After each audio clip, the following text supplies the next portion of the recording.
I think this would be a good time for us to start today's session. First of all, thank you for taking your time and being present for today's session. Today we are here as a follow-up activity of the World Food Safety Day that was held on the 7th of June. And as we all know, food safety is very critical across the food system. Every year, millions of people fall sick and die due to consumption of unsafe food. Thus, in an increasing complex and interconnected world where food value chains are growing longer, standards and regulations are very critical and actually much more important as we try to keep us safe. Because as you know, when food is not safe, it cannot be nutritious. Children cannot grow, adults cannot work, and human development cannot take place.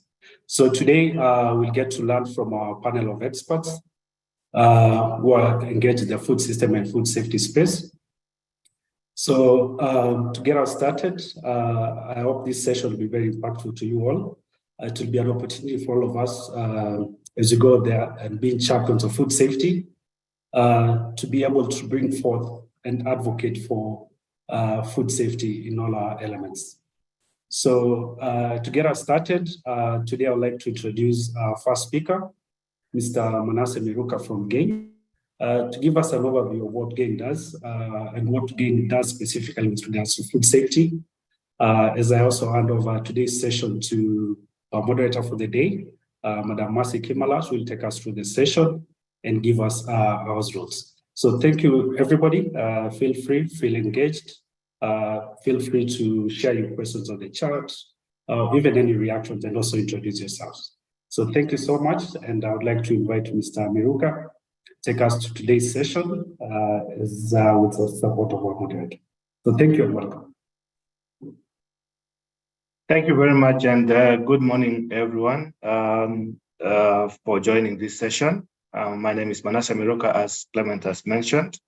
I work with GAIN as the cluster lead for the Nutrition Enterprise Unit, which is the SMEs hub at GAIN, targeting activities around support to SMEs to scale their efforts in the fight against malnutrition in every form possible. That is why GAIN exists.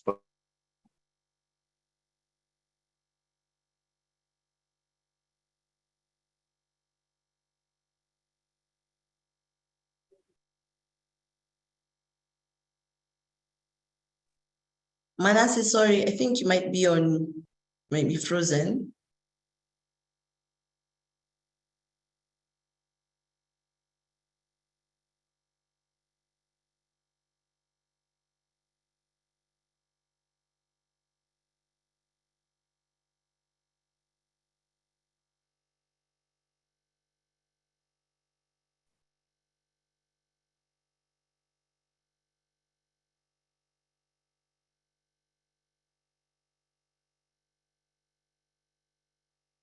All right. I think as we wait for Manasseh, Madam Mercy can kindly guide us through the house rules and how today's session is structured as we wait for Manasseh to comment. Yes, so good morning, everyone, and welcome. So good morning or good afternoon or good evening from wherever you're logging in.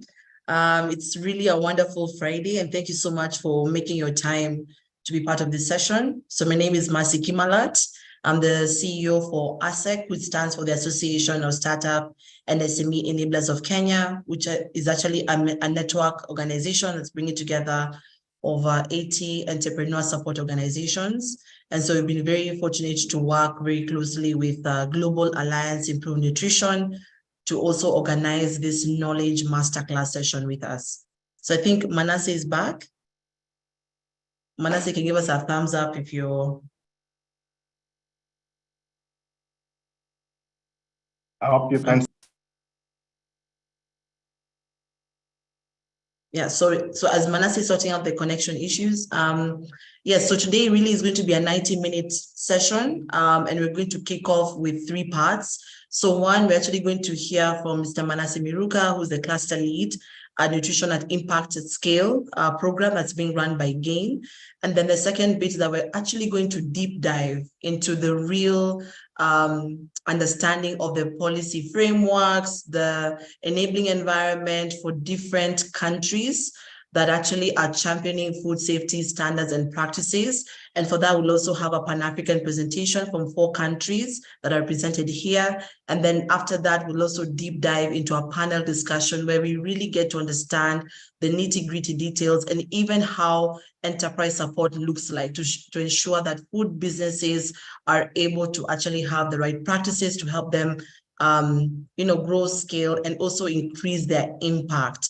And all of this is in line with the previous World Food Safety Day that was held on the 7th of June, which means food safety saves lives. So before we go deep into that, now that we have Manasseh back, glad to have you. I'd like to hand over to Manasseh, and then we can go to the second part of this webinar. But welcome.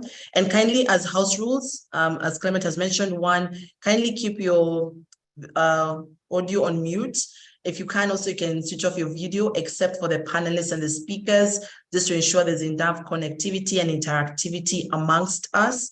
And then we do have the Q&A and the chat box feature enabled.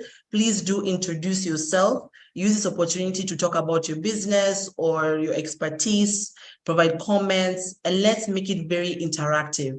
I always believe every engagement that we have with each other is an opportunity either to make business or to make friends. So let us use that chat box for that capability. But now I'd like to hand over back to Manasseh.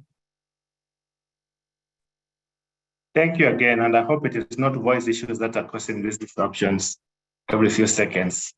Let's hope I'll go through the 5 minutes without any further disruptions. So again, morning and afternoon, ladies and gentlemen, and welcome to our session on the World Food Safety Day celebration, which we are continuing. As an organization, we participated in quite a few events and engaged with a few partners across the globe to just ensure that World Food Safety Day is celebrated to its maximum. So our section here is on the nutrition impact at scale and also a component of the nutrition enterprise cluster, which is the SMEs hub at GAIN that works with SMEs across different value chains, food value chains, and to address issues around food safety, nutrition, and even business modeling. So I'm just going to share with you very briefly what we do at GAIN at the cluster. And our cluster is composed of 3 units or project areas, which one addresses technical assistance through collaborations and partnerships with enterprise support organizations.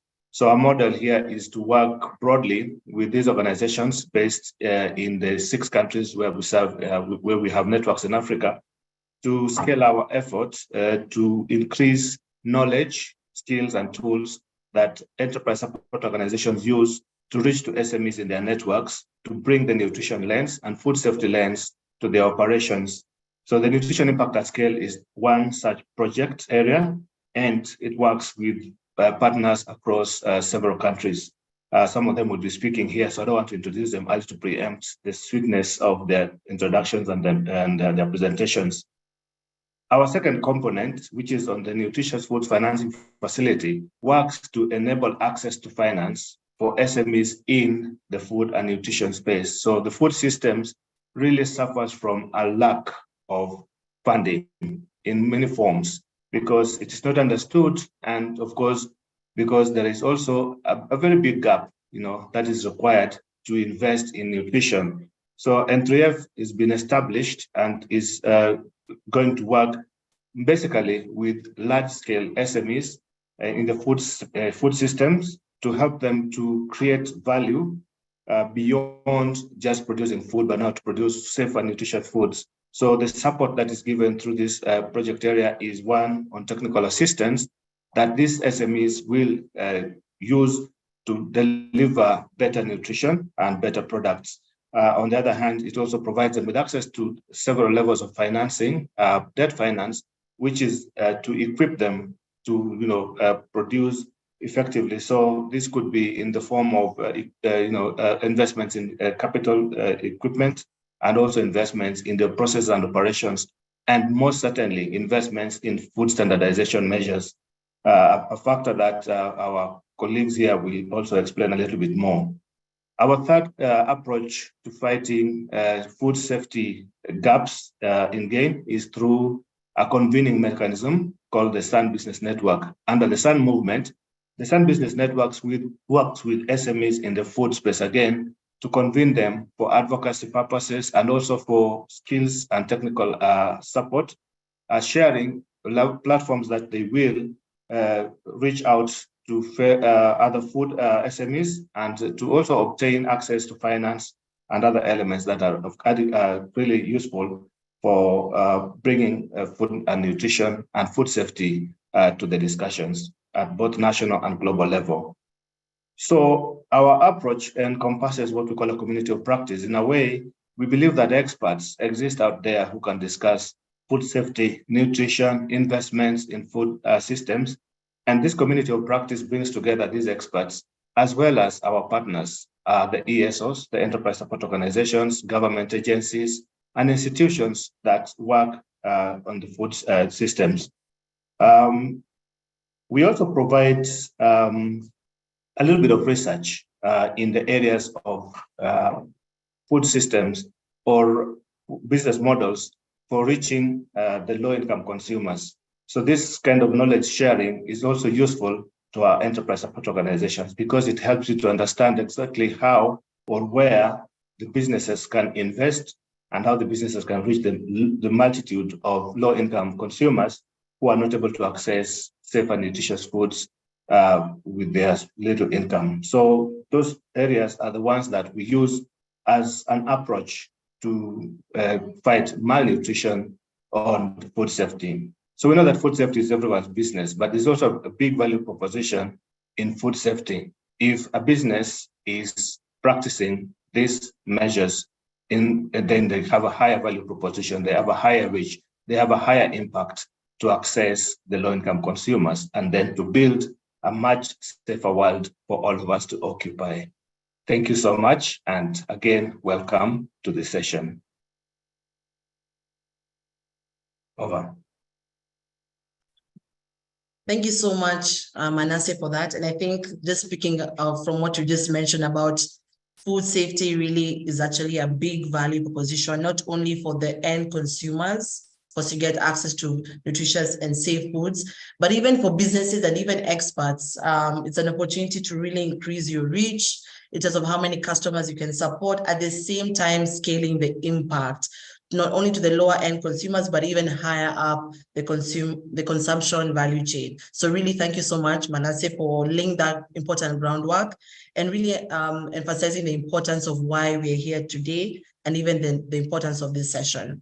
So without further ado, I'd like us to now jump into understanding the country-specific food safety standards, procedures, and even policy frameworks that have really helped these countries to really establish a robust framework that really helps to champion food safety. Brian, are we ready with the presentation?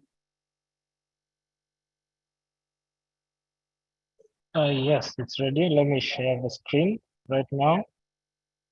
Wonderful. So with us, we have 4 countries. We had one from Ethiopia, we have Mozambique, we have Kenya, and also Nigeria, who will also help to give that in-depth, and also Mozambique, context about the food safety standards and compliance measures. And so I think we can now begin with Aden now. Wonderful. Hand it over to you. Brian, you can help move the slides. All right. Hi. Okay. Hi, I'm Adeno Mesfin. I'm from Social Enterprise Ethiopia Association. We're partners with GAIN on the NIS program. Just because I have only 5 minutes, just to quickly jump into the first slide around government activity around food safety management. Thank you. Our food safety policies here are pretty good. The last update was in 2018, reflecting the ISO 20218 changes. So it was incorporating that into the policy. Although the policy is comprehensive, the only one that is mandatory in Ethiopia is good manufacturing practice, the GAP one. This is necessary to get your trade license if you're a food manufacturer. Other than that, the others are not actually compulsory, although they're recommended by government. The other thing is in terms of governments involved in the food safety industry, the Ministry of Agriculture and the Ministry of Health, and also the Ministry of Trade. If I just mention Ministry of Health and Trade quickly, Ministry of Health, under them is the Ethiopian Food and Drug Authority. So they're really strongly involved in monitoring the quality of produce both coming into the country and out of the country. Under Ministry of Trade, there's the Ethiopian Standards Agency, and also the Institute of Conformity Assessment Enterprise. The standard agency gives the patent for organizations to check on quality, i.e. laboratories, and the Institute of Conformity Assessment Enterprise actually gives the stamps, the approved licenses and stamps on the products. In terms of Ministry of Trade, they also give the trade license, so they have the last sort of approval system, and they're also very much involved, particularly on imports and exports of food. Moving to the next slide. I'm not timing myself, but I'm trying to go fast. Just looking at the gaps, actually, I want to just focus on two main gaps. Lack of awareness, both from the food sector, from the food manufacturers, but also from the consumer, is really widespread. So that's a really major problem. And then the enforcement by the FDA, the Food and Drug Authority, is relatively poor. Other than the GMP enforcement, the rest of it is not really actively enforced by this agency, and so a high proportion of food manufacturers don't actually test their products to have it inspected or go for certification. So that is a major problem within the food safety sector.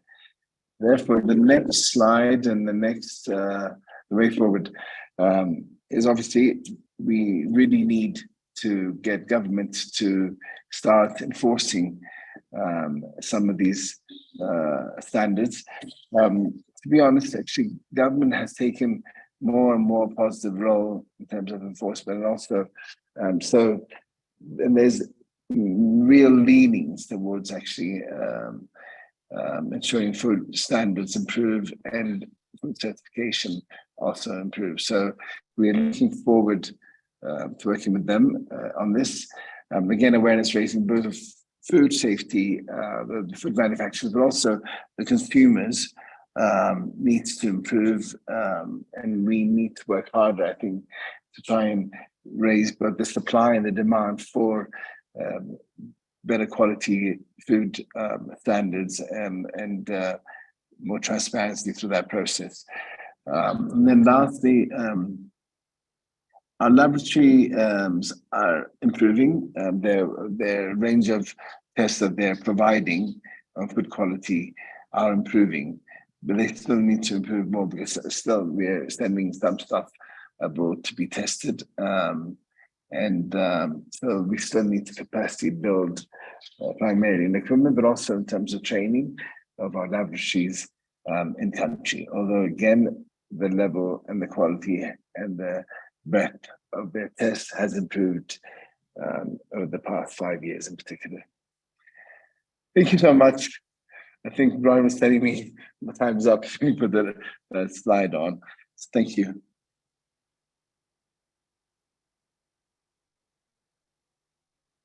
Yeah, thank you so much, Adenu, for that in-depth presentation. I think you had like maybe 2 more minutes in case you want to just add anything else, you can feel free to do so. You're on I mute. think just generally, I think that we're moving slowly, but moving towards the right direction, both from the government side, but also from, again, from the laboratory testing capacity, and also in terms of awareness. I think in part the COVID pandemic also raised the necessity for safety standards to be adhered to, and for people to be more aware of them. So we're moving as a country slowly, but gradually towards the right direction. I think that's what I'd like to add. Thank you. Wonderful. Thank you so much. And I don't know if you can give a small brief about your organization. Oh, yes. Social Enterprise Ethiopia is a non-profit membership-based organization. We work on social enterprise. I hope everyone knows it's the enterprises which have social and environmental impact. So they have their core mission. They have that as the main mission of their organization, but they're for profit. The majority are for profit, so that makes them more sustainable, less dependent on grants, and more obviously dependent on trade in country. And therefore, we as an organization work on policy advocacy. We're trying to change laws here so that social enterprises get their own registration. We also provide capacity building training. We also provide awareness raising activities and access to financing. We work on active finance for our members. Sorry. Thank you. Wonderful. Thank you so much for that, Adenu. We'd like to take questions at the end of all the presentations. So please, if you have any question regarding Ethiopia, the state of policy, and also the movement that we've been able to achieve so far in terms of food safety, please put that in the chat. I'd like us now to move to Nigeria. And we have Mr. Bambo, who will walk us through and give us Nigerian context. Welcome. Thank you very much, Mercy, and good morning, everybody. It's a nice day to be on this platform to share a few thoughts on strengthening food safety systems.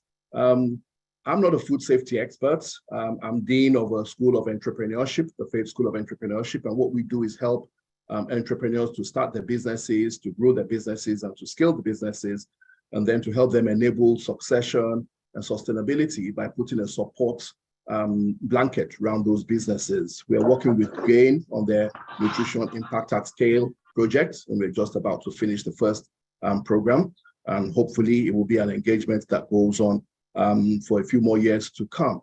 My perspective, in addition to talking about food safety systems in Nigeria, would also be a few things about Nigeria itself as a country. So I'll give you a bit of background, and then if you could kindly share my next slide, maybe in about 2 minutes from now.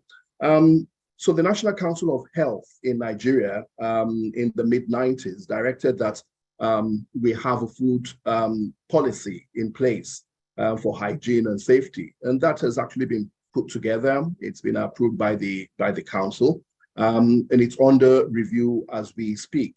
The idea was to consolidate the various policies and standards and even frameworks for food safety and food safety standards, so that we have one cohesive document.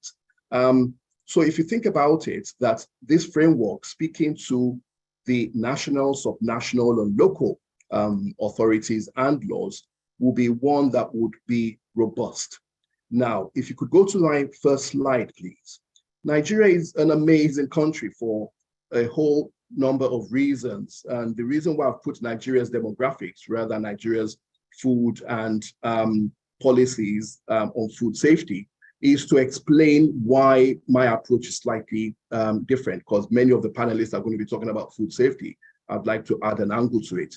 We have a population of more than 200 million. If you look at the age spread, we have a growing population. Nearly half of the population is under 40, so you can imagine the volume of food consumption.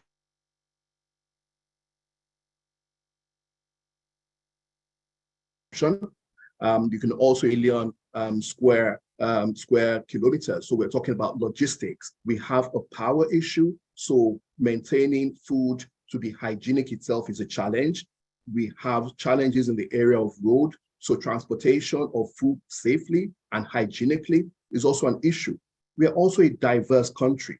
We have in excess of 300 tribes and 500 languages. So if you look at the framework for food hygiene and food safety, for us to get the information to the individuals who need to contribute to this, we need to ensure that we are not only inclusive, we are also encompassing.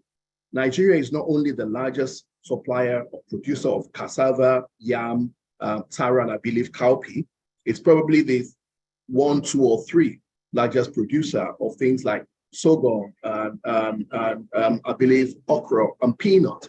So if you're going to wrap food hygiene and safety around each and every one of these for the volume of population, for the number of governments, then it is an extensive and it is a diverse job to do. We have 36 states in Nigeria, 774 local governments. So the rules, the framework, the safety standards, the policies for each one of these governments has to be consolidated into this one framework. So it's always going to be a living document. So it's not just my job to ensure that food safety works well when Faith Foundation works with the GAIN, but it's also to ensure that we, as an enterprise support organization, are able to impart the knowledge about food safety standards, hazard controls and control points to the MSMEs that we deal with. Because at the end of the day, it's not just we who are on this panel that speak to it. It is also to do with the members of the press, to use the social media. So what has happened, if you could kindly go to my second slide, is that we've got ourselves into a situation where we're consolidating quite a number of things, and it's a great effort by GAIN in terms of their impact at scale. They've chosen some specific farm and produce items, but in order to do the documentation and to build capacity and identify those policies, what we as Faith Foundation are having to do is to look at where we sit in the middle of an ecosystem of those who are on the farm, to also ensure that the hygiene and the food safety on the farm in the use of pesticides and herbicides is under control, which is being done by the regulations, which is being done by agencies, which is being done by networks, transcends to the processing of those food items, to the packaging of those food items. And if you think about it, with the figures that I gave you on Nigeria in terms of the population and the diversity of the country, I believe we have, as at the last count, 13 different ministries, departments, and agencies that speak to food hygiene. And each and every one of these is actively supporting the drive to get the information together. If you look at the slides to the bottom, these are the main, they're not all the policies that relate to food safety and hygiene, but they're domiciled in different agencies and different ministries. So in addition to the framework itself, which has the intention to establish an institutional framework that will consolidate all the existing ones, and there are gaps, one has to be honest about it, there are gaps. It is also for us to identify or to help to identify those gaps and to educate not just the consumers of the food, but the producers and the regulatory authorities, the Ministry of Health, Agriculture, Rural Development, Environment, Science and Technology, and Industry, on how to pull them together. We have gone quite a long distance, and as you know, we've just come into a new political dispensation with a new government. these policies, the systems and the framework are all the areas where organizations like GAIN and Faith Foundation are continuing to engage with the government. And I'm glad to say Faith Foundation is actually a member of the National Economic Summit Group, where we speak to not only food and food control and food hygiene, but also food security and backward integration. Because to feed 200 million people and to feed them safely and securely, in addition to the codex rules that we've got, it is something that we need to constantly do on a regular basis, because globally we would take from what the FAO and the UN have not only agreed and mandated, but to look for things like the SDGs, and I believe there are probably about 8 SDGs that speak to food. So in Nigeria, in addition to looking at the various...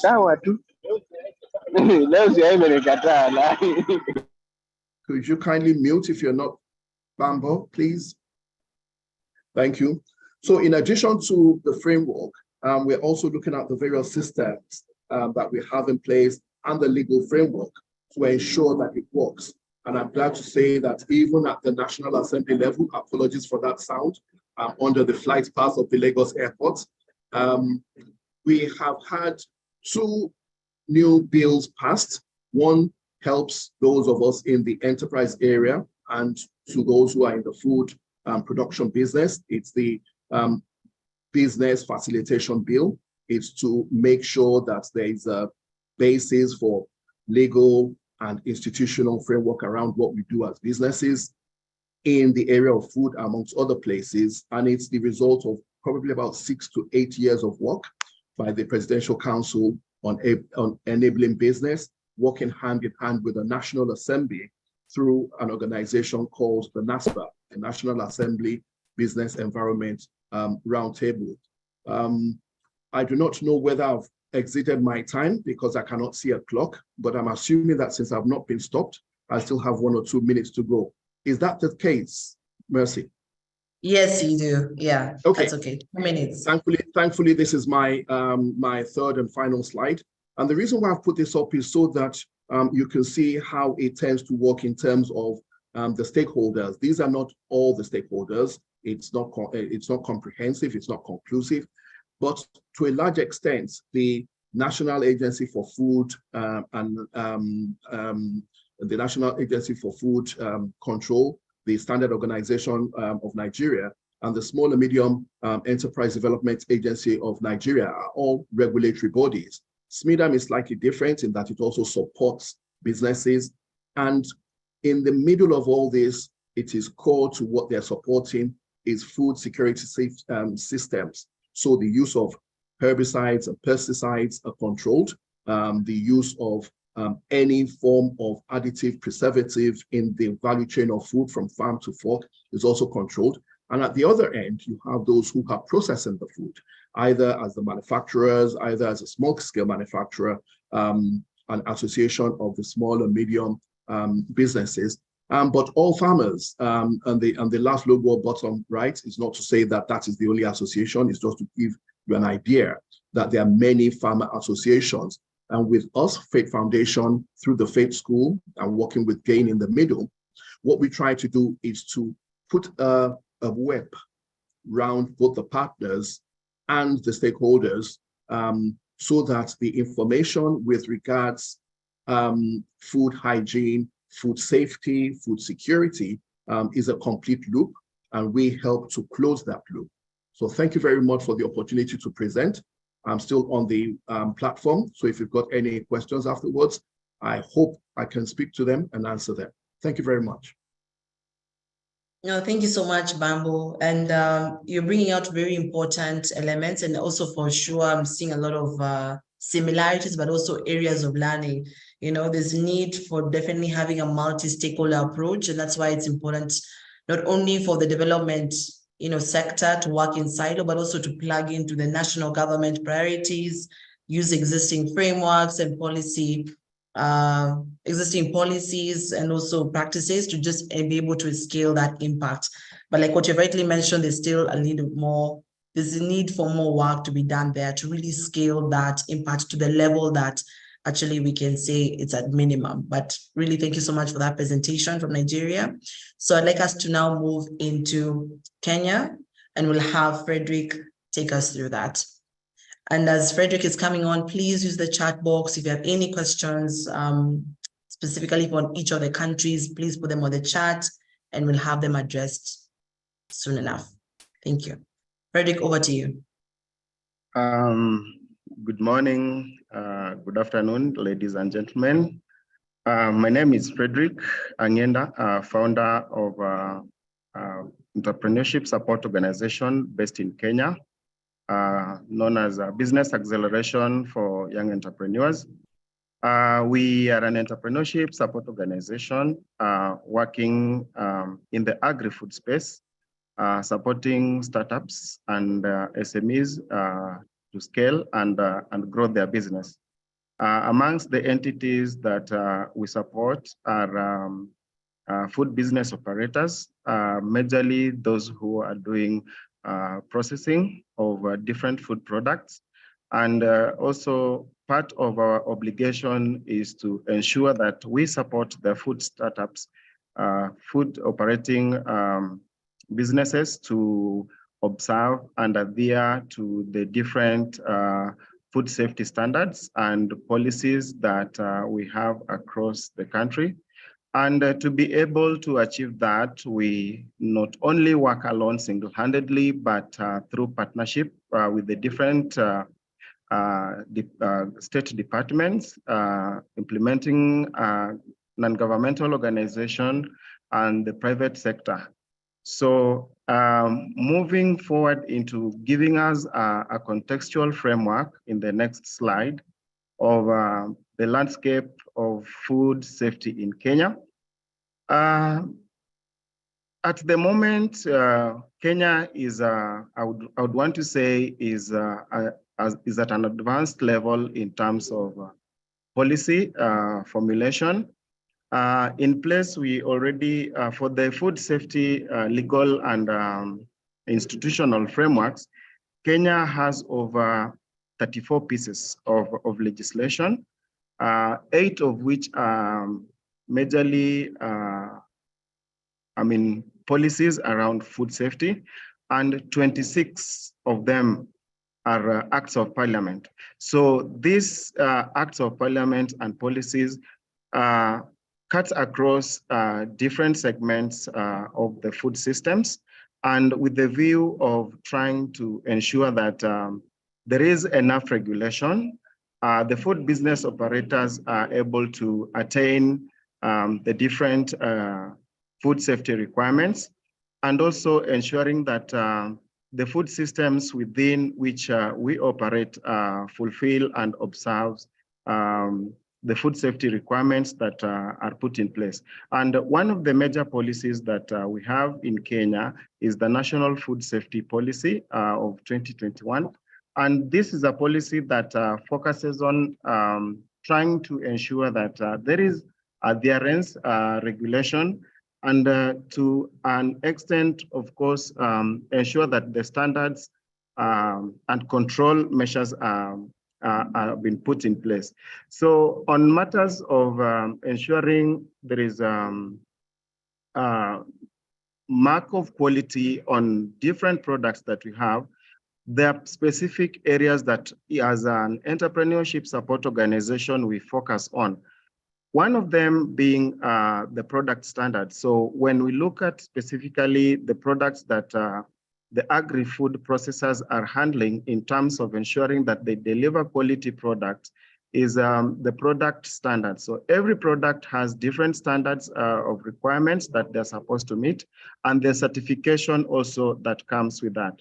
Then there is hygiene standards. In every workplace and every food business operator has specific hygiene standards they have to observe, which the government is also supporting through the different state departments.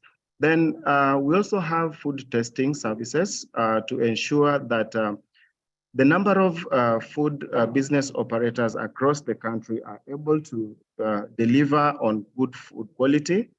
And beyond that, there are other different state departments, including micro and small enterprises authority. We have Kenya Bureau of Standards. We have Kenya Industrial Research and Development Institute. We have Kenya Association of Manufacturers and many other institutions. So maybe if I would speak briefly on the next slide, please. Yes, of course, there are opportunities for food business operators moving forward, as opposed to maybe the different support tenets that they have. Observation and adherence to these standards, of course, gives them an opportunity to expand their market niche, because with standardization, you are able now to reach a wider market, and you have the products reach a bigger population, including having the opportunity to go out there for export. And there are a number of entities that are supporting adherence and compliance to food safety standards. I've mentioned KEBS and KIRDI as one of them. But there are also challenges that faces the food processors or the food business operators. One of them is the cost of meeting compliance, because the certification process somehow is a bit costly. And the other challenge is on the policy enforcement and customer awareness. Given that we have a raft of policies that needs to be adhered to, there's policy enforcement seem to be wanting in terms of reaching out to the masses and letting them know some of these policies. Those are some of the two areas that needs attention as far as we are concerned. Next slide, please. As I conclude, maybe I would want to say that in Kenya, for us to be able to advance our levels of food safety, and going by the theme for this year food safety celebration, is to enhance customer awareness. The basic information about food safety standards that the consumers need to be aware of. When the consumer are aware of the food safety standards and requirement, they'll be calling to action some of the business operators to fulfill some of these standards. And the other issue is to review and subsidize the costs or having policies that can support the food operators to get some of these facilities and certification in a moderated way, so that they can achieve the compliance that is required. And of course, continuing support for technical advisory support to the startups and SMEs. As ESOs, if we are supported, like currently we are having a program in partnership with ASEC and GAIN, the nutritional impact at scale. We are building the capacity of food business operators to be able to know, learn, and understand, and as well as implement some of the food safety standards. And as I conclude on the recommendation, so startups and SMEs support organization to support consumers at the lower level of the pyramid. So for the food business operators, we are targeting the population below the pyramid. So when we have products that supports the SMEs to be able to target the lower level of the pyramid, and because this is where we have the biggest population with very minimal understanding about food safety or even concerns for food safety. So when we work with the food business operators and startups to be able to target the consumers and have products packaging that would help facilitate the acquisition and actualization of the food safety standards. As I conclude, I think that should mark the end of my presentation. And thank you very much. Back to you, Mercy. No, thank you so much, Frederick, for also giving that Kenyan perspective, talking about the policies, and even providing concrete action steps in terms of what needs to actually to be done to get that level that we really want to anticipate for, and even ensure that we are seeing happening within the food sector, as it's one of the biggest sectors actually in Africa. So thank you so much, Frederick, for that. I want us to now move to the next presenter. I can see your questions are coming in. Please let them come in as we now move into Mozambique. And I'd like to invite Julia to take us through it. Good morning, good afternoon to all. My name is Saskia Julia Cavo. I am from Mozambique, Maputo. I am working in GAIN, supporting the food fortification program and supporting all other programs in terms of food safety and quality interventions, as food safety and quality is my background. So I'm going to walk you through a bit about food safety in Mozambique. Next slide, please, Ryan. Okay, so in Mozambique, we have INOC, which is the National Institute for Standardization and Quality. This institute is under the Ministry of Industry and Commerce, and it is responsible for researching, drafting, and disseminating national standards, as well as revising the standards when needed. So at INOC, we do have 1,400 standards in overall, from which 300 are food standards. So those standards, most of them are based on international standards, mostly Codex Alimentarius. We do have 22 technical committees in INOC, and GAIN makes part of the Food Technical Committee. Can you please continue, Brian? Yes, again. Okay. So one of the approaches adopted in Mozambique by the government to address the malnutrition situation and status, and also the food safety status, was the food fortification. So currently we have 5 vehicles that should be fortified, mandatory fortified in Mozambique.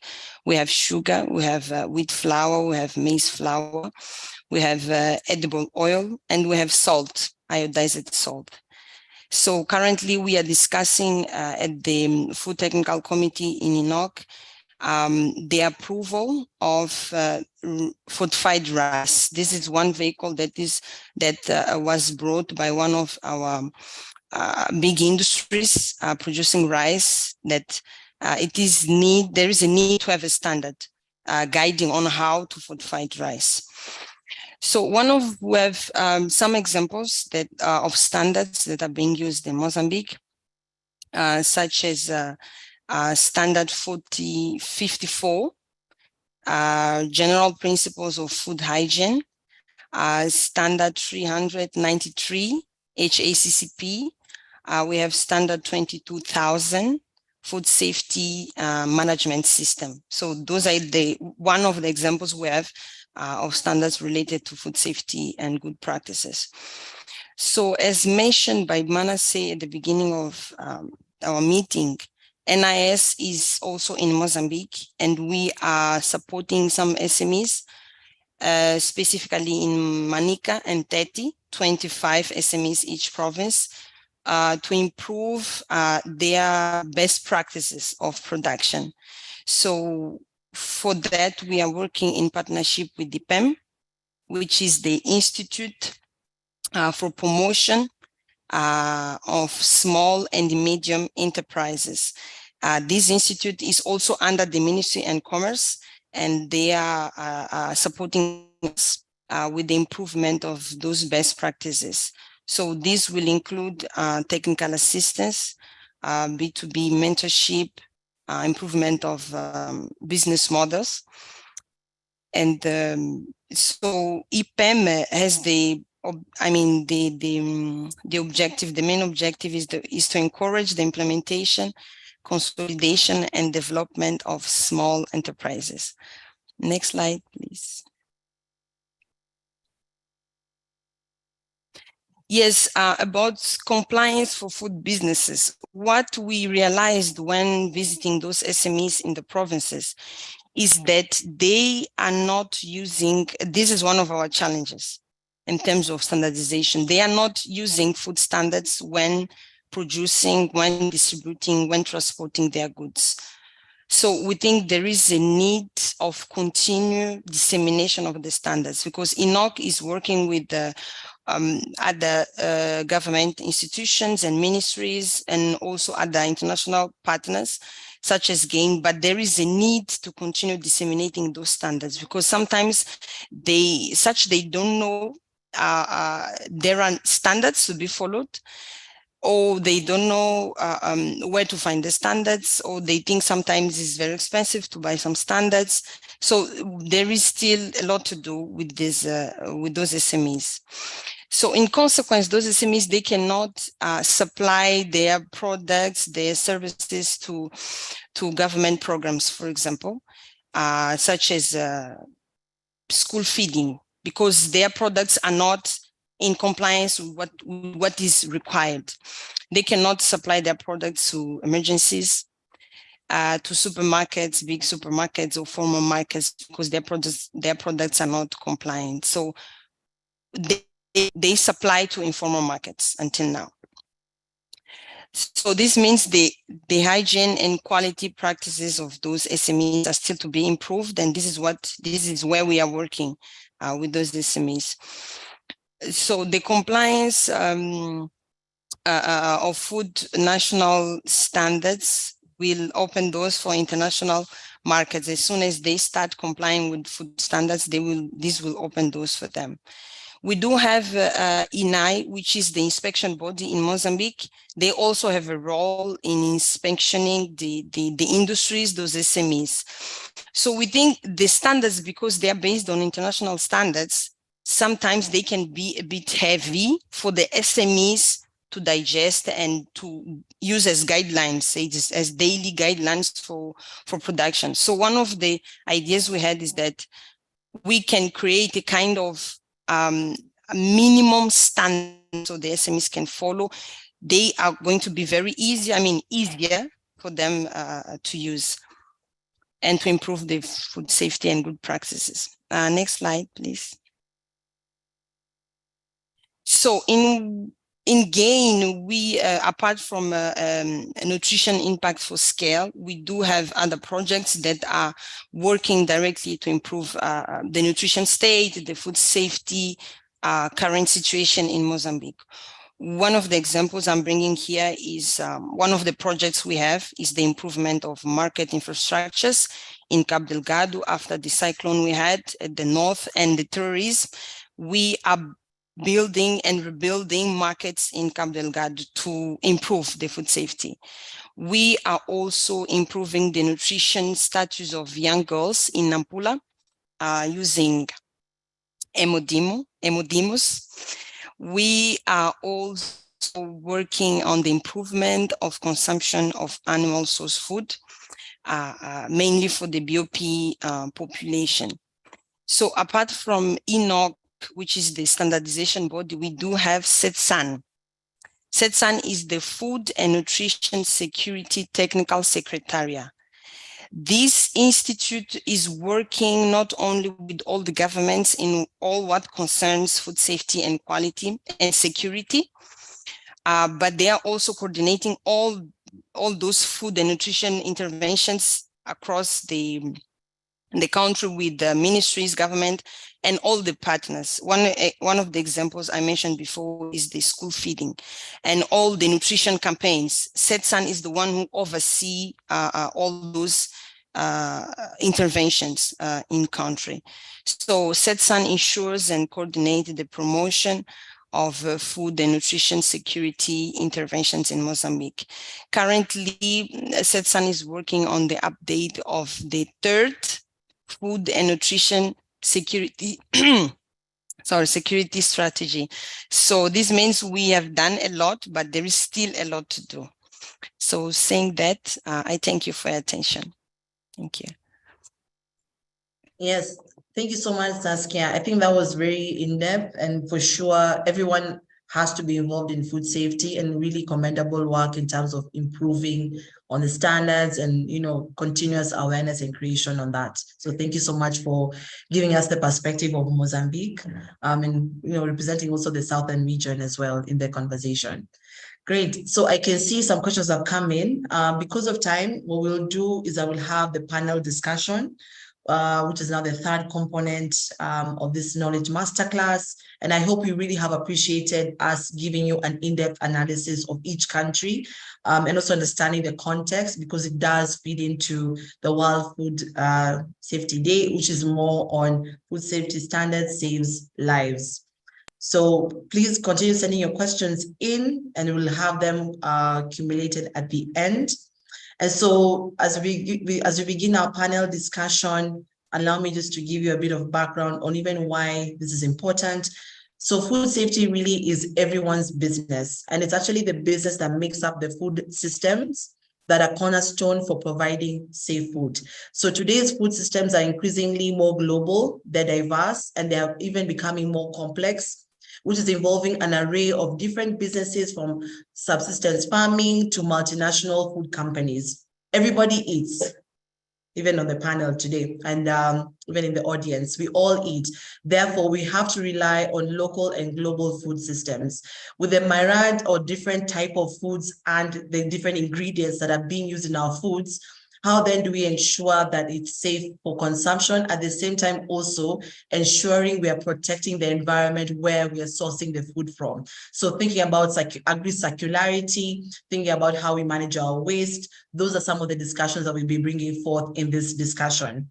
So the panel discussion is themed around strengthening food systems in Africa. And we brought together a couple of excellent experts in the food safety sector. And we're going to be discussing deeper on what is the big value proposition in food safety for the food businesses, for the experts and the producers, while at the same time also looking at how do we create a food safety culture that is really embedded in policy, regulation, and even standard practices to really increase food safety awareness and also implementation. So allow me to introduce my 4 panelists today.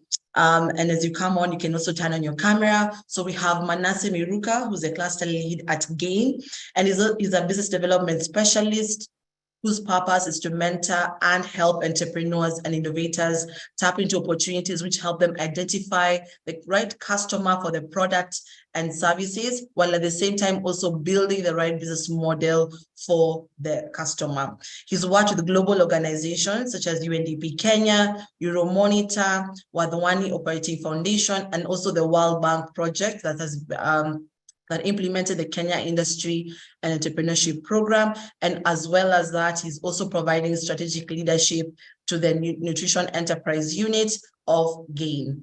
The second speaker today, we have Jeanette. So she's currently working as the head of policy and advocacy at GAIN, and she's a food and nutrition professional who's really interested in sustainable food systems. She's specialized in nutrition, food safety, food technology, and quality infrastructure development. And she also brings together to the table over 25 years of experience in private sector development, public sector, and international development organizations in the leadership of her capacity as a leader, at the same time also as an expert in sustainable food systems.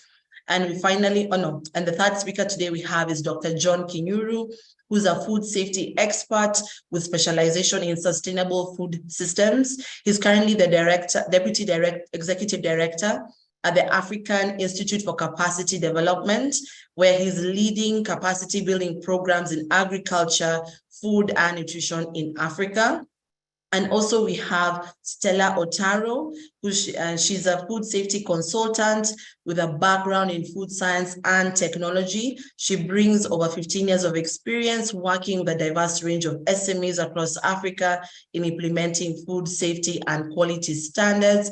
And also she's a certified global GAP trainer and has extensive knowledge in implementing the internationally recognized standards such as the HACCP, the ISO 22000, the Food Safety Management System, and many others. So ladies and gentlemen, you're in for a wonderful discussion because these are actually the experts on the ground who are leading this movement and change on the ground. So as we begin the discussion, I just really want to get an understanding from all our panelists on really what is the role of food safety on food systems and why is it actually important? And to begin the discussion, I'd like to hand over to Manasseh, then we can have Jeanette.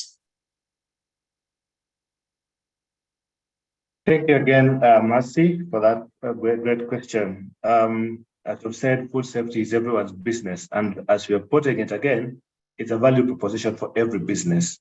So in the food systems, which is really diverse, we're looking at the entire value chain of food production, distribution, processing, and supply, and even consumption.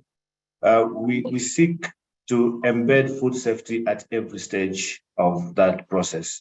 And why that is important, again, is that any single part of the value chain can cause disruptions in food safety. Contamination can take place at any level of the food value chains. And therefore, if we do not embed food safety in the entire value chain, then we leave some gaps that can cause real contamination and then, of course, detriment to health of populations. It's a wide requirement, of course, apart from just policy. What are businesses doing to ensure that they are food safe? What are individuals doing to ensure that food safety is maintained? At market spaces, what are the market vendors, for example, doing to ensure that their foods are safe? So food safety is not something we can play around with in any form. It's not something that we can take as a fickle idea, but it is really what controls whether a nation remains healthy or not. In fact, it's a global issue. Looking even widely, globally, we see that food safety crosses borders. I mean, food cuts across borders because of globalization, because of the way we have urbanized ourselves. We have food from every part of the world landing on our tables.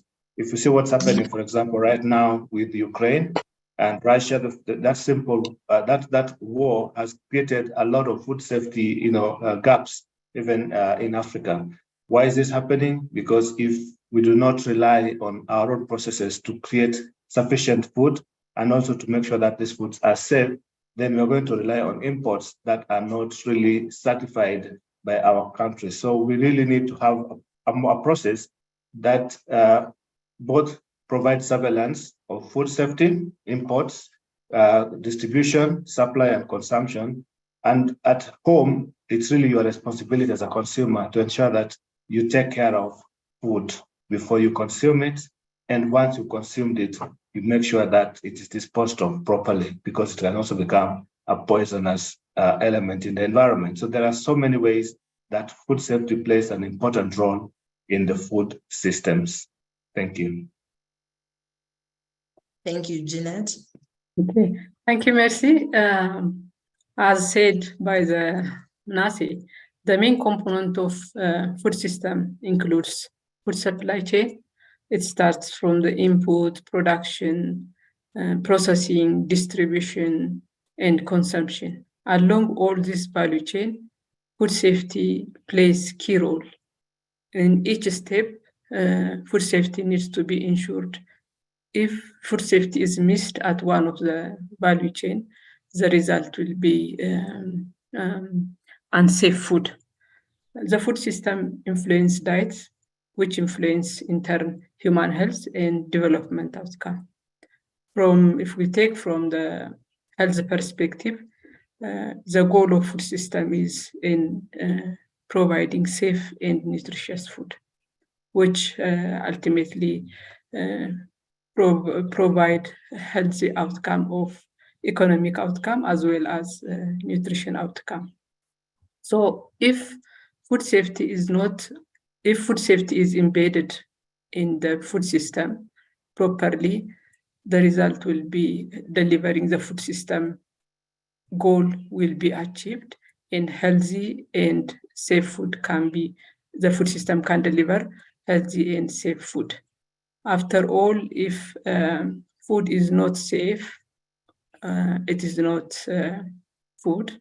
And even if it is nutritious, it cannot achieve the purpose. So food safety is a central part of food system. Thank you. Thank you. Dr. John and Stella. Thank you very much, Mercy. I think food safety is very key in our food systems because, in my opinion, food safety actually touches on matters of national security and even public safety, in addition to what my colleagues have said. You can imagine in a case where we are doing food fortification of salt, sodium chloride, table salt with iodine, for example.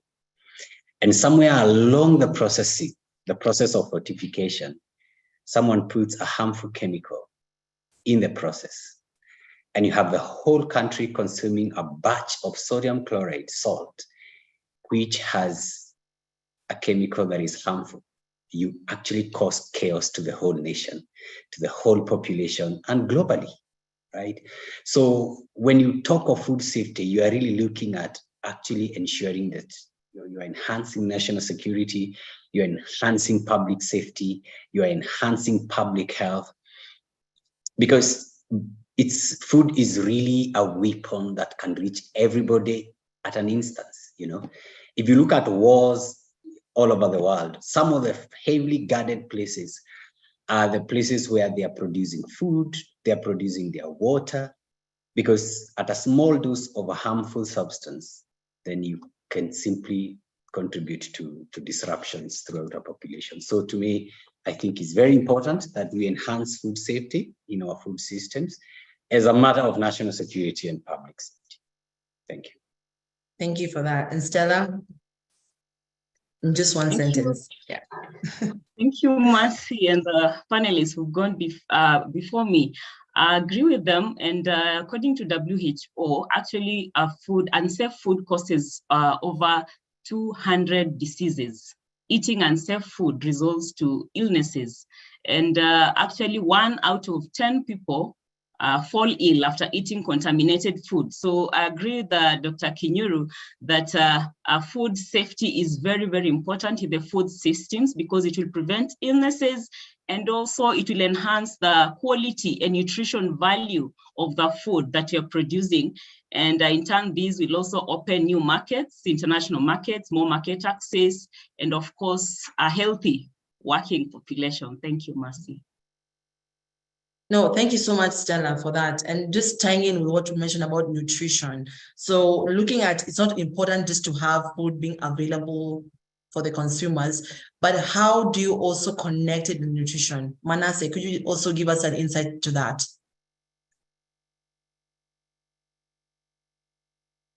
Thanks, Mercy, again, and panelists for clarifying on the elements of how food safety really impacts on food systems.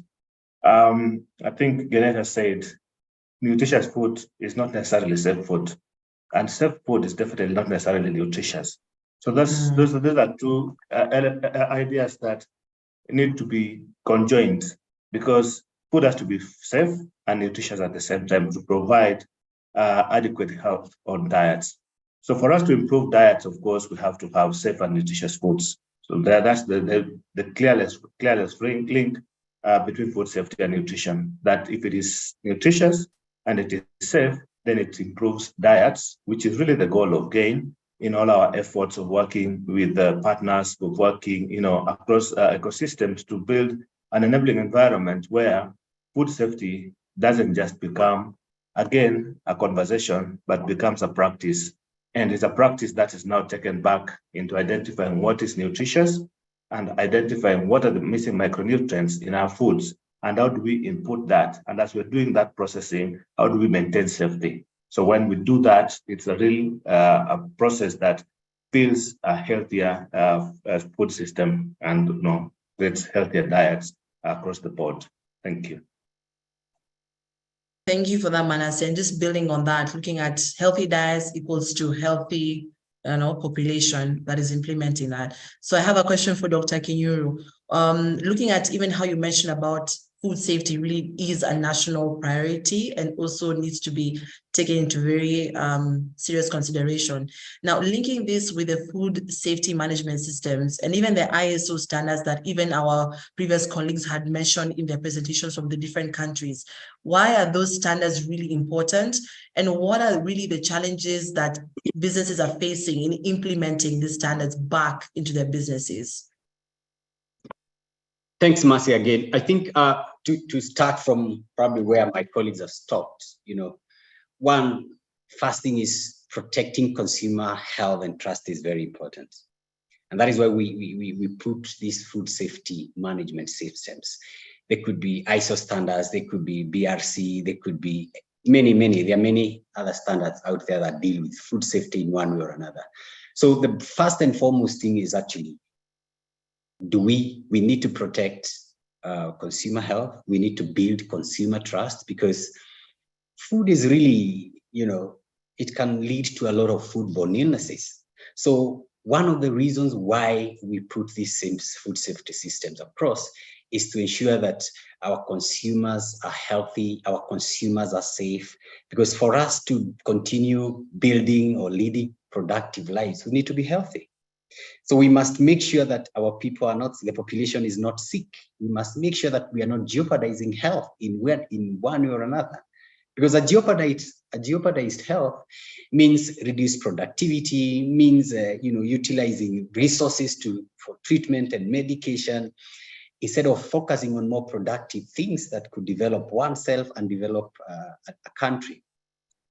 So when we have systems in place, we are also telling the consumers, hey, look at us. You can eat our food anytime and you'll walk home whole without any problems. You'll come to our shop, you'll come to our outlet and eat a plate of food today, and tomorrow you'll be safe, you'll be good. You don't need to go to a hospital. Another important aspect or role of food safety systems is, when you're looking at a food production system, a factory, a cafeteria, or whatever it is, it actually, when you have a system, it helps to improve your operational efficiency. Yeah, because we are saying that a food production systems helps to streamline processes and hence, improve operational efficiency at the same time. You're looking at a system that helps to identify hazards for you, a system that helps identify where food losses are occurring, places where, a process that is helping you reduce food waste and minimize recalls and withdrawals of food.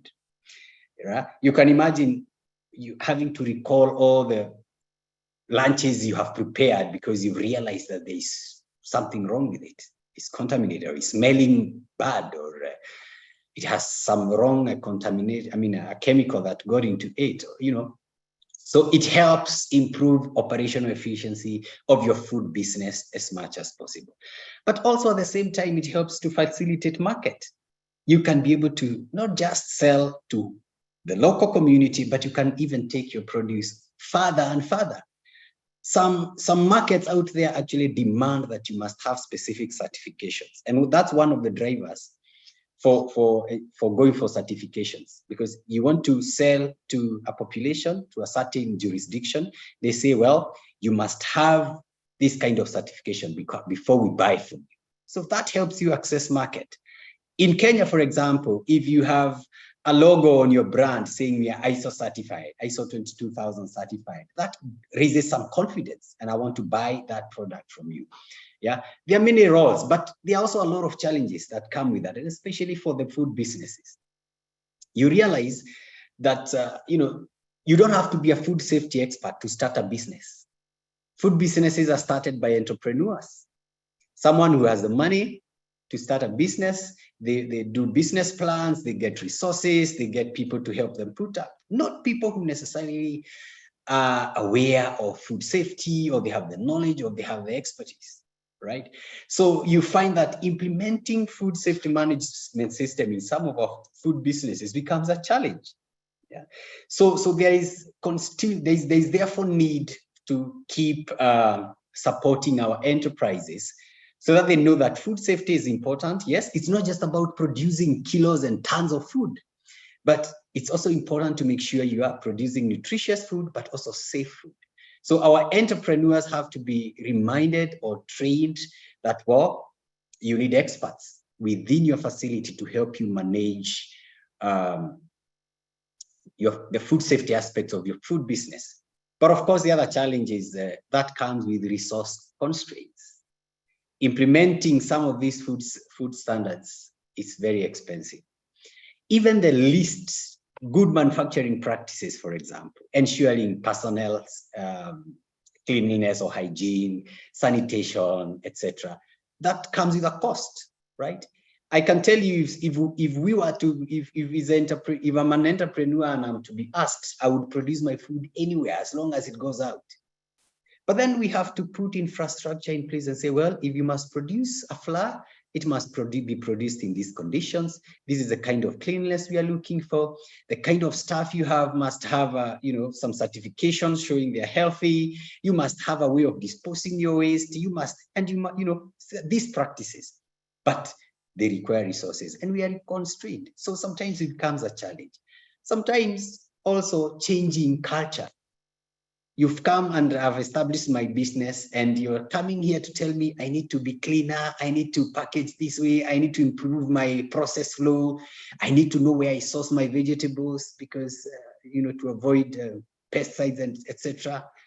And there's a lot of resistance actually when it comes to implementing food safety. There's a resistance because of cultural issues, organizational changes, etc. And all these things pose a challenge to food safety standards and food safety implementation within our food systems. Thank you, Mercy. Yeah, thank you, Dr. Kinyuru. I think for bringing out, there for sure the micro challenges of, organizational is lacking the expertise, but also the resources to implement. But even at a macro level, things are changing, right? And so even it also brings in a question for Stella. If you're looking at the food systems, they're also transforming in their own way, because again, the consumer trends are changing. Like right now, we've also seen a growth of more people who are lactose intolerant, or they're actually allergic to certain foods, which also ties in with the ingredients that are being put in the foods. So then what really is the role of food safety experts in terms of ensuring that regulators, industry, like the food processors, the food producers, and even other stakeholders are well aligned to ensure that food safety still remains a key priority, even if our food system is constantly changing, and even the consumer as well. There are different trends that keep emerging. So how do we navigate in that scenario? Thank you, Mercy, for that very interesting question. Food safety experts actually are there in the market, but very few people actually know about food safety experts. They only know of the regulators who develop standards and develop policies on food safety, and of course the producers who produce this food. And looking at what the regulators' requirements are, most of the producers are expected to comply to these regulations. But I've come across several producers who are in need of certification. And for them, they feel like, I just go and apply for the certification, be it ISO, and I get it. Not knowing that there is a process, because these ISO standards or regulations have requirements that sometimes have technical terms, technical requirements that need a technical expert to interpret. The way the lawyers interpret the Constitution. It's the same way that you need a technical food safety expert to interpret the food safety regulations and requirements to the food producers for them to be able to implement them effectively. So food safety experts have a wider and deeper understanding and knowledge of the food safety standards and the requirements.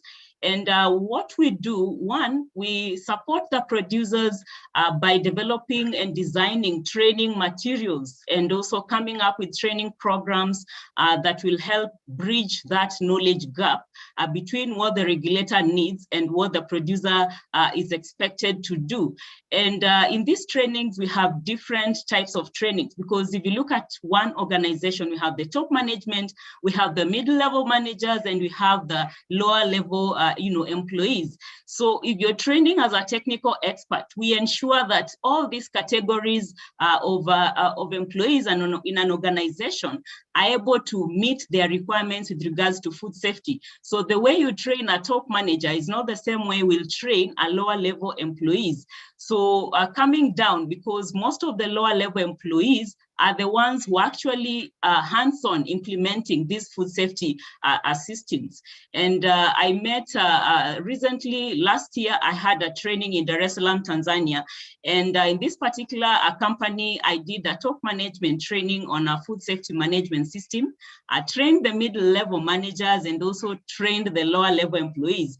But surprisingly, Mercy, the lower level employees, we only had around 10% who could understand English. So I was actually expected, and I managed to train these lower level employees in Swahili. So you can imagine a whole day awareness training on food safety in Swahili. That is how low we can go, you know, to be able to ensure that everyone, including the cleaner and the cook, understands what these food safety measures are all about. Otherwise, there will be a disconnect between the top managers and the actual implementers, and you not be able to achieve your food safety objective as an organization. So as food safety experts, we come in handy at that particular point, and also we coordinate with the national government in terms of when there's a national emergency, food safety emergency, like when we had the issue here in Kenya, we had the issue of a secondary school that had issues of food poisoning, and we had more than 600, students admitted in the hospitals. So as food safety experts, what is our role there? We come in to help assess the entire system. We do a risk assessment, identify the gaps in the system, and we're able to come up with the proper recommendations on how to address those gaps. So we play an important role in that particular place. We also support in implementation of food safety management systems in companies and food producers. And I've realized that most of the time when I support these SMEs in terms of implementation of these systems, especially here in Kenya, most businesses who are doing food production are required to attain the standardization mark permit from Kenya Bureau of Standards, which is the national standards body. And when Kenya Bureau of Standards does sampling of these food products, they produce the laboratory analysis results, and you realize that as Dr. Kinyuri mentioned, that most of these entrepreneurs are not food safety experts. Some of them are even lawyers. I've met a lawyer who is a very good entrepreneur. So she doesn't understand if you say that this is the result of potable water, laboratory result, and it says that E. coli is 0.5. He does not understand what E. coli is all about. Yet this water is not meeting the requirements of KEBS. So we come in to interpret that to these food producers so that they understand E. coli is associated with, fecal matter. So what does that mean? It means that if E. coli is in your bread, look at your raw materials, look at your water. Is your water contaminated? Look at your source of water. Sample your water at different sources to see where is it likely to be contaminated. So we go to that level to help the producer interpret that, understand, and be able to implement proper food safety practices to enhance safety in their food production. Thank you, Mercy. No, thank you so much, Stella, for really those concrete examples. And for sure, like concurring with what you said about simplifying food safety standards and practices to really, in a way that is understood by not only the senior managers, but even the lower level staff. And I think even as ASEC, we were able to run a program where we equipped over 10 entrepreneur support organizations who went and trained other entrepreneurs who are now training their own communities. So we're also seeing that impact cascading. And just going back into the discussion of food safety management standards, the ISO standards, and many other standards out there that is also being designed by government, we also need to now zero in on actually the primary actors who are now the SMEs and the startups that are literally the ones who are, the active producers on the ground. And I just want to understand how, development partners such as GAIN is doing good work on this, and how are you ensuring that critical aspects, the standards and the practices are being adopted by the SMEs and startups to really drive food safety? And then also bringing in Stella to also share how are you actually supporting these food experts really help create that food safety culture, so that it's not only a one-off training that you're doing in an organization, but you're helping to create a more sustaining culture that can actually outlive even those trained employees. Once they leave the organization, what happens to that food business? Do they stop being food compliant? You know, do they stop practicing it? So how do you build that culture within the organization? And then also for Jeanette, because you're also working in the policy space, and you've been doing it for the past 15 years, how then also from a policy angle, are we able to build that food safety culture? And so to begin that discussion, I think I can start with Manasseh, then we can go to Stella and then Jeanette. Thanks again, Mercy. And I think I will just repeat something I've already said, that as GAIN, we work with partners. And we work with partners because we want to achieve scale. If a single GAIN as a development partner was to approach this entire objective of, say, building awareness or, creating the kind of environment in which food producers, food processors, and food companies would adhere to safety, it might take a long walk. But we kind of bring a lot of support, even beginning at the early stages of developing policies in the countries that we work in. We support in that regard to ensure that governments, start addressing food safety issues as a policy element. And these discussions are broad. They bring in a lot of stakeholders, just like Dr. Kenyuru here said, there are some of the experts who reach out to Stella and our own internal experts like Jeanette, who are food safety experts. So we bridge that gap first by creating the right knowledge platforms and bring in the conversation. So we do a lot of convenings, we do a lot of discussions at country level. In Kenya, we've even broadened this up to the county level so that, at counties, we are supporting them to come up with, policies that address food safety issues at that lower level through our programming. So our programming is intended essentially to reach out to the larger populations through partners who have the networks, who have the reach to this broader group of, producers and processors. And of course, consumers are very important in these debates. So within the SMEs networks that we support, for example, through the Scaling Up Nutrition Business Network, we ensure that the SMEs themselves have the clear knowledge of what is required to address food safety. So for example, the trainings that we are doing now with our partners, ASE, Faith Foundation, NACI in Nigeria, and IPEME in Mozambique, and so many other partners across the globe, we are basically ensuring that we transfer these tools and the skills that are necessary to address food safety issues. So the development partners, we don't just work alone as GAIN, we also work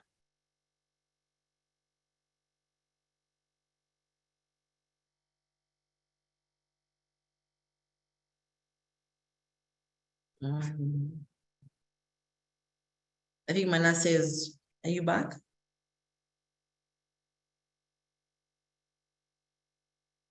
Okay, I think Stella, we can continue with you. We can give Manasseh at the end. Yeah. Thank you, Mercy. Before Manasseh comes back, so talking about food safety culture, I would say that as we say, food safety is everyone's business. And this means that also when it comes to food safety culture, everyone in an organization has a role to play. And Manasseh mentioned about collaboration and partnership, which is very, very key. GAIN is doing well in that aspect by collaborating with the experts in the industry and also the enterprise ASEC, with the enterprise support organizations to be able to cascade this knowledge from the experts down to the entrepreneurs and the SMEs that are in the agri-food value chain. So I believe that is a very, very key way of disseminating this information, because one of the challenges that has been mentioned across different countries in the previous presentations is the knowledge gap. So that is a very good way of enhancing awareness on matters of food safety. And apart from that, also in terms of now the food safety culture in the organization itself, the employees are actually encouraged to talk and communicate, and also just present any food safety issues that may be arising in their processes. I've come across companies that have feedback mechanisms, like customer, what is it called? The feedback, where you collect the feedbacks from the employees. But you realize that at that particular place, there's a CCTV camera. So if there's a CCTV camera and there's a suggestion box there where employees are supposed to put in their complaints and concerns in matters food safety, then no one will actually drop something there because they'll be seen in the CCTV cameras. So as employers and entrepreneurs, we need to really ensure that we have mechanisms in place that can help us get feedback from the employees, feedback from the customers to be able to improve and build our food safety culture. And if you have a feedback mechanism, again, how do you evaluate this feedback to help you make informed decision that will help you improve in your processes?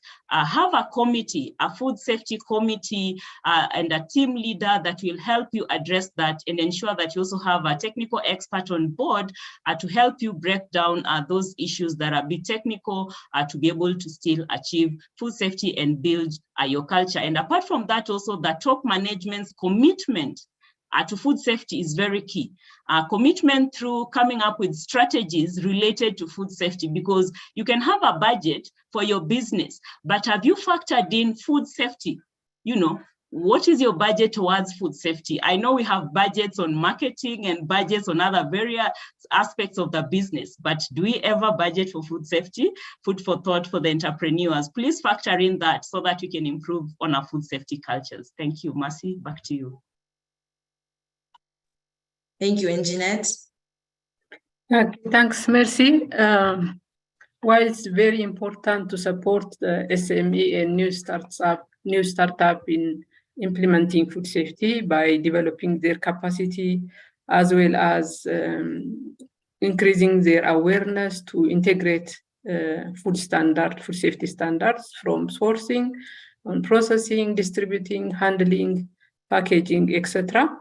It is also very important to develop on the policy area as well as engaging multiple stakeholders. Food safety is really, food safety culture is beyond standard compliance.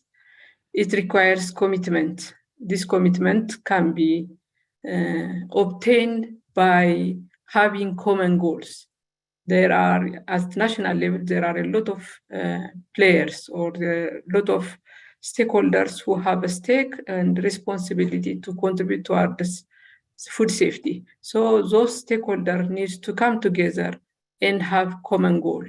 So starting with the policy strategy development, and then disseminating those policies and strategies, and to also need to have risk-based approach. Risk-based approach is very important at the country level, and data is also very important.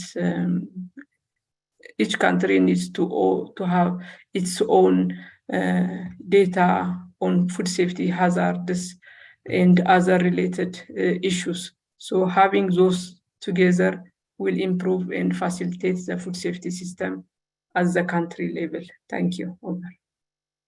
No, thank you so much for that. And I think all of you have brought out very important points. I'm sure also we captured the one from Manasseh, really about, designing stakeholder frameworks that has a common goal. Data is definitely very important, not only for the country, but also even for the organization, how you capturing that data. So looking at customer surveys, which can also feed back into the loop of innovation, and even how the businesses is doing their day-to-day practices and many other things. And so I know we are actually slightly running out of time.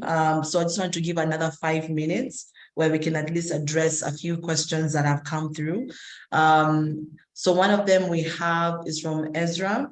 So by 2045, the world urban population is projected to be 6 billion, and most of African countries will have to adhere to this rapid growth, but without the capacity to handle this challenge. So urban poverty will explode, resulting into food insecurity. Which measures are in place to ensure this gap is addressed? And perhaps I can also bring in Dr. Kinyuru to respond to this, as well as also Stella. Thank you. Thank you. Yes, the population is actually increasing and increasing, and it's not going down anytime. It will keep increasing. By 2045, by 2050, will be many billions.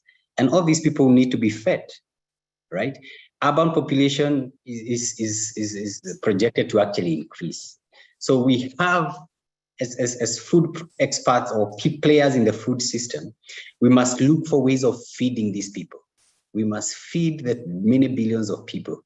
And so we must start moving to very efficient ways of food production, sustainable food production systems. That is why you're seeing now we are moving towards even urban farming and other practices that support urban farming. We are looking to looking at foods that are produced at very small spaces.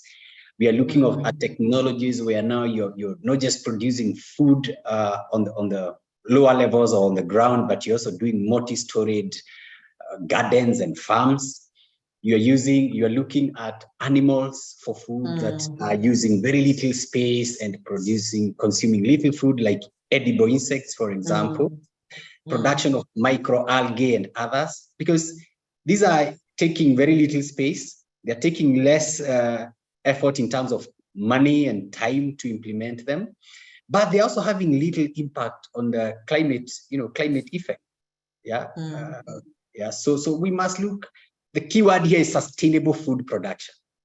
We will not have more land to produce food as we get this population. When you look at Kenya, for example, many years ago, we were saying Kenya is only 10% arable. But remember, with climate change and population increase, that percentage has even reduced now. More land has become arid. So the arable lands of Nairobi and Kiambu and other regions, we've built houses and skyscrapers. So which means only about probably 5% of land in Kenya is arable, and we have to feed maybe 100 million by 2050. So we must look for sustainable ways of food production, whether crops or animals. Yeah.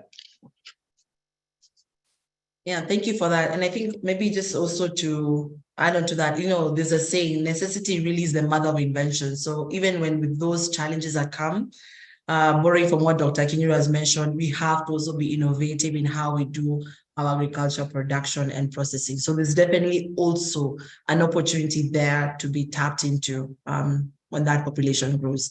The other question, which I think is quite interesting and is coming from Esther, is, and I'll slightly twist it. So looking at how she actually wants to understand how are you actually tracking, what are the indicators in terms of tracking impact of nutrition for girls in Mozambique. I know she addressed it to Mozambique, but I think that's a Pan-African question. So even as food safety experts and all the knowledge that you've been able to gather over time, how can a business or an SME, a startup, food production company be able to actually track its impact in achieving nutrition? Are there tools, templates out there that they can reference from so that even for them, they also see progression in terms of achieving food safety? I think I can address that to Stella, and also Dr. Kinyuru can also jump in, and also Jeanette.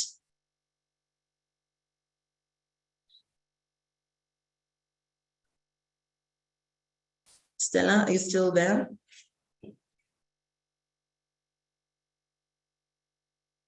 Sorry, Mercy. I think I had a technical problem from my end. Sorry, just come up again. So the question was more on, are there standardized tools or templates or indicators or frameworks that even these food companies or businesses can actually use to track their impact in achieving food safety over time? Okay, when it comes to nutrition, of course, nutrition is very key in achieving food security. And as businesses, of course, we have the standards, the regulations that food products should be compliant to in terms of the nutritive value of the foods that they are able to produce or the foods that they are processing. But again, it's good for these particular processors to work with the nutritionists and experts in the nutrition area to be able to monitor the performance of these particular foods out there in targeted populations, like the malnourished populations and the young children. And of course, this cannot be achieved only by the food producers, but it's a multi-stakeholder, objective. The government, because the government will provide data. If it is salt that has iodine in it, then the government will be able to provide data, like here in Kenya through the National Biostatistics. There's an authority there that actually can be able to provide that data so that we see how are the statistics out there. And now from the government, they can be able to make informed decisions on whether the nutritive value in these foods is actually having an impact on the populations or not. So this is involves different stakeholders collaborating to be able to achieve this. Thank you, Mercy. Thank you. If I could add to that, Mercy, also, when an organization implements a food safety standard, actually, that is usually one way of tracking food safety milestones or achievements. Because as part of documentation for any of these food safety standards, you're required to indicate how you're measuring your food in terms of parameters that you're measuring, whether the batches are meeting, and if there are any that are not meeting, then what have you done about it? If you had to do recalls, what recalls did you do and why? So food safety systems actually bring a documentation system, which actually every company is supposed to put in place. And so when I am a food expert and I come to your factory or to your industry or to your restaurant, I'm supposed to see these records. And in the developed countries, maybe this doesn't happen a lot in our local food, in our Africa, in the developing countries. But in the developed countries, US and Europe, etc., they're even what they call food safety incidences and recall databases, where every food recall is logged into that national database. And so at the click of a button, someone can be able to track and see, oh, company X has actually recalled a food product because of reason X, Y, Z, So they have a national ways of tracking systems, food systems. And probably these are things that are not just pushed by government, but they are also pushed by, the community of practice, the producers, the processors, and everybody else. And probably as part of the initiatives that should come out of this kind of engagement is to have governments in the developing world start putting in place some of these kind of measures, such that a country like Uganda would know at the click of a button, what are the food safety indicators that are happening across all countries, such things. Yeah, thank you, Mercy. Thank you. Thank you, Maybe at the company level, the food safety standard, if the food safety standard is properly implemented, that will also be a tool to measure the success of the company in terms of compliance. For example, in the standard, there is a traceability. If the company traces where it sources its product, where it is distributed backward and forward, it's possible to measure its fixed recalls and the level of compliance. There should be audits, periodical audit, both internal and external audit. Those audit reports can indicate the level of compliance. At the same time, the prevention and corrective action record and complaint, all those will be powerful tools to see for company whether they are contributing to this producing safer food or not. Having said this, it is very important to have at the national level, especially developed by the respective public health institutes appropriate indicators to measure the health impact of the safety, and at the national level, having traceability system.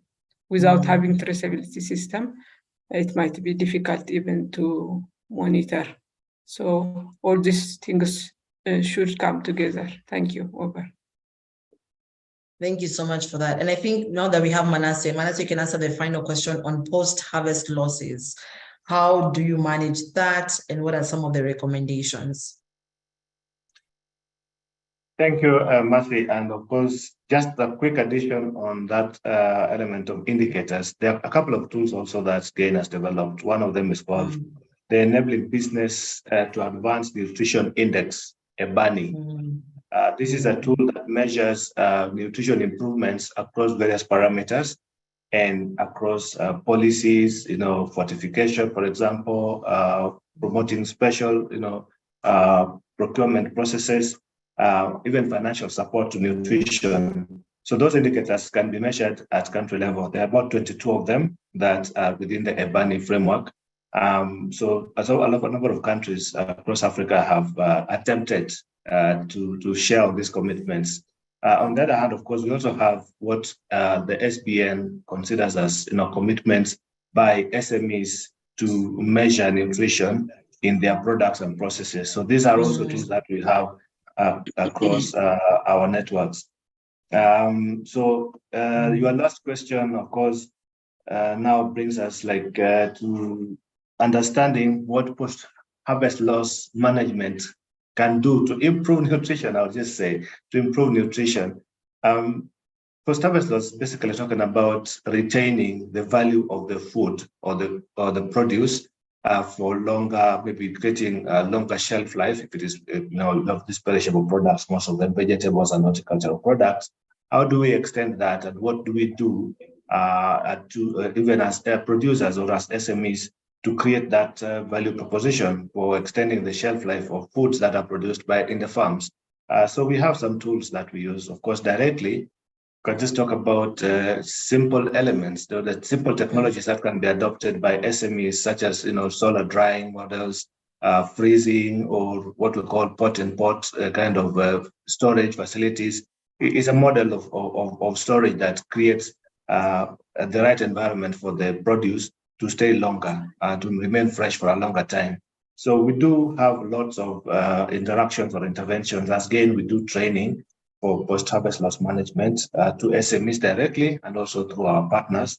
I think one of them we just concluded about a week ago with the ESOs in Kenya, and we will carry this through to other countries. So with this kind of training, we are able to support larger numbers. And of course, it's also part of what we do as an interactive model with the SBN members and other convening platforms that we support, that we talk about post-harvest loss management as key to increasing food safety and also to increasing availability and even affordability of those foods by consumers. Because if we do post-harvest loss management, it means we'll increase the quantity of food, but we also look at the quality of that food as it is available in the market.